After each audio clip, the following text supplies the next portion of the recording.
जय श्री राम। परम प्रिय मेरे भाई बहन, माघ महीने के शुक्ल पक्ष की सप्तमी को सूर्य सप्तमी, रथ सप्तमी, अर्घ सप्तमी, महाती आदि कई अलग अलग नामों से शास्त्रों में उल्लेख है और वैसा ही उसका प्रतिफल है।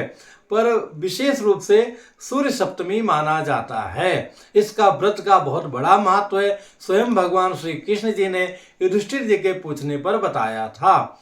एक बार युधिष्ठिर जी ने कन्हैया से कहा कि प्रभु, आपने बहुत सारे व्रत उपवास बताया है, उसमें भी माघ महीने में सूर्योदय के पहले प्रतिदिन स्नान करने का तो बहुत ही बड़ा महत्व बताया है, जो कि उत्तम भी है। लेकिन ये स्त्रियों के लिए कठिन है। उनका शरीर कोमल होता है, साथ ही पारिवारिक दायित्व बहुत अधिक होता है, तो कैसे कर पाएंगे पूरे माघ महीना स्नान? अगर वो ना कर पाए तो उनका उद्धार, उनका कल्याण कैसे हो? तो कन्हैया जी ने वही बताया कि अगर कोई सूर्य सप्तमी को करता है व्रत सूर्य नारायण का, सूर्योदय के पहले स्नान करता है, तो पूरे महीने माघ स्नान का जो पुण्य फल मिलता है उस व्यक्ति को प्राप्त हो जाता है। और विशेष करके इसका लाभ जो है स्त्रियों को प्राप्त होता है, उनका आरोग्यता उनको प्राप्त होती है, जो भी उनकी इच्छा रहती है, सौख्य, धन, पुत्र आदि हर एक प्रकार की खुशियां उन्हें प्राप्त होती है। और इसकी कथा मैं तुम्हें बताता हूँ। उसके पहले इसकी जो विधि है, विधि यही है भैया मेरे, कि एक दिन पहले षष्ठी को ही एक भुक्त होना चाहिए। सूर्यास्त के पहले एक समय ही भोजन करना चाहिए, वो भी पवित्रता युक्त भोजन होना चाहिए। और उसके पश्चात में सप्तमी को प्रातः काल उठना चाहिए। आसपास कोई नदी हो, तीर्थ हो, सरोवर हो, वहां जाके सूर्योदय के पहले ही हमें स्नान करना चाहिए।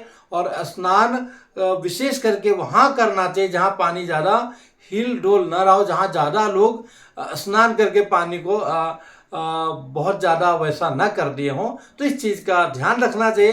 पर चलो, पवित्र नदी है, विशेष स्थान है, तो कोई बात नहीं, वहां सूर्योदय के पहले स्नान करना चाहिए, तर्पण करना चाहिए। और उसके पश्चात में वहां पर पूजन करना चाहिए।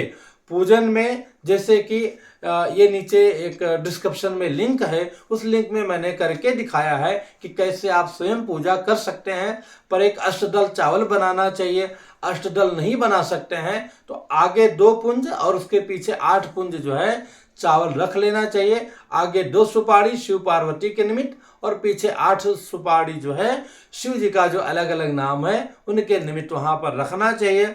और रखने के पश्चात में उचित ही होगा अपने आचार्य पुरोहित गुरुओं को बुला करके उनसे विधिवत पूजा करानी चाहिए। और आपको स्वयं करना है तो जैसा कि मैंने बताया, नीचे डिस्क्रिप्शन में लिंक है, उसको छू करके आप देख सकते हैं, स्वयं कर भी सकते हैं। तो पूजा करने के पश्चात में गुरुजनों को भी वस्त्र इत्यादि दान की विधि है, अन्य वस्तुओं के दान की विधि है। और उसमें जो विशेष विधि है कि अपने सिर पर जो है एक घी का दिया जला के बड़े उसमें रखना चाहिए। और रखने के पश्चात जो है पूर्वाभिमुख होकर के सूर्य भगवान की जो है वहां पर स्तुति करनी चाहिए।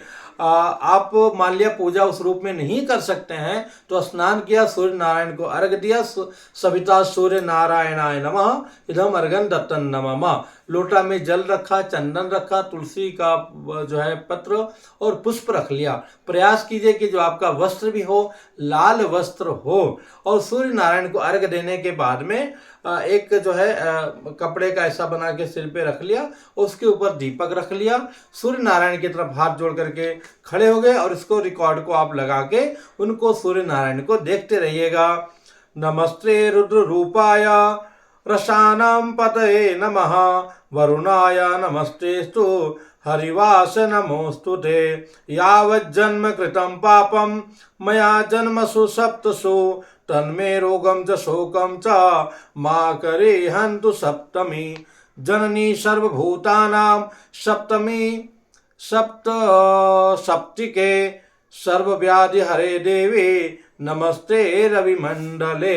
ऐसा करके प्रणाम कर लेना चाहिए। और जो दिया है उसको जो है तैरा देना चाहिए, प्रवाहित कर देना चाहिए उस जल में। और उसके पश्चात में जो है जैसा कि मैं बताया था, अगर वो वीडियो आप ना भी देख पाएंगे तो जो सूर्य नारायण का 8 नाम है, जैसे पहले 2 आगे की सुपारी है वो जो है शिव पार्वती के निमित्त है। और पीछे के जो 8 सुपारियां हैं राइट से लेफ्ट, उनमें जो है सर्वप्रथम ओम भानुवे नमः भानुम आवायाम स्थापयामि, रवे नमः रविम आवायाम स्थापयामि, विवस्वानाय नमः विवस्वानम आवायाम स्थापयामि, भास्कराय नमः भास्करम आवायाम स्थापयामि, सविता सूर्य नारायणाय नमः सविता सूर्य नारायणम आवायाम स्थापयामि, अर्काय नमः अर्कम आवायाम स्थापयामि, सहस्र किरणाय नमः सहस्र किरणम आवायाम स्थापयामि। सर्वात इस प्रकार से इन सबका पूजा करके जो है, और आगे जो है ओम शिवाय नमः शिवम आवायाम स्थापयामि, ओम गौरी नमः गौरीम आवायाम स्थापयामि, सबका पूजन इत्यादि करके आरती करके प्रणाम करके स्वस्थानम गम्यताम ऐसा करके चावल छोड़ दीजिएगा, उनको विसर्जन कर दीजिएगा। और वस्त्र फल मिष्ठान इत्यादि जो है अपने आचार पुरोहित गुरुओं को प्रदान कर दीजिएगा। उसके पहले कथा श्रवण करना है। तो क्या कथा जो है कृष्ण जी ने युधिष्ठिर जी को सुनाया कि एक समय में प्राचीन काल में मगध में एक इंदुमती नाम की बहुत ही सुंदर वेश्या रहती थी। मगध जानते हैं आज के बिहार का जो पटना वाला क्षेत्र है, पूरा मगध क्षेत्र प्राचीन काल में इसका संबोधन था। जैसे अयोध्या जी का कौशलपुरी था, अवध था, ऐसे मगध क्षेत्र था। तो वहाँ पर इंदुमती नाम की एक वेश्या रहती थी, बहुत ही सुंदर थी और वैसे ही समझदार थी। मेरे भाई, बाहर से हम कितना भी सुंदर हो, समझदार ना हो तो सब बेकार है। तो उस एक दिन बैठे बैठे उसके मन में विचार किया कि तो भैया प्रतिदिन सुबह उठो, स्नान करो और उसके बाद में तैयार हो, पेट भरने का अपना प्रयास करो, फिर रात में सो जाओ। तो ऐसे ऐसे हमारा पूरा जीवन जो है चला जा रहा है। हमने कोई सत्कर्म नहीं किया, कोई पुण्य नहीं किया, कभी दान नहीं किया, कोई तीर्थ नहीं किया, कोई यज्ञ नहीं किया, हमारा उद्धार कैसे होगा? कोई गौदान नहीं किया, गौ माता की सेवा नहीं किया, हमारा उद्धार कैसे होगा? इस चिंता में परेशान होकर के वो आगे आती है, अवधपुरी कह सकते हैं, और महाराज वशिष्ठ जी के आश्रम में जाके प्रणाम करके दूर से ही उनसे अपनी भावना प्रकट करती है। वशिष्ठ जी कहते हैं कोई बात नहीं बेटा, आप चिंता मत करो, आने वाली माघ महीने की शुक्ल पक्ष की सप्तमी का व्रत करो, निष्ठा पूर्वक करो। उस व्रत के प्रभाव से तुम्हारा हर प्रकार से उद्धार हो जाएगा, जन्म जन्मांतर का पाप नष्ट हो जाएगा और जो है भगवान के धाम की प्राप्ति हो जाएगी। जैसा कि नियम पहले मैं बता चुका हूं आपको, उस प्रकार से उसने पूरे विधि विधान से नियम किया और बाद में जो है अंत समय में भगवान के धाम को प्राप्त हो गई। तो अगर हम आप श्रद्धा विश्वास पूर्वक करेंगे तो हमारा कल्याण क्यों नहीं होगा। और इसमें तो उत्तम यही कि भैया हम पूरा दिन व्रत करें, अगले दिन ही हम पारण करें।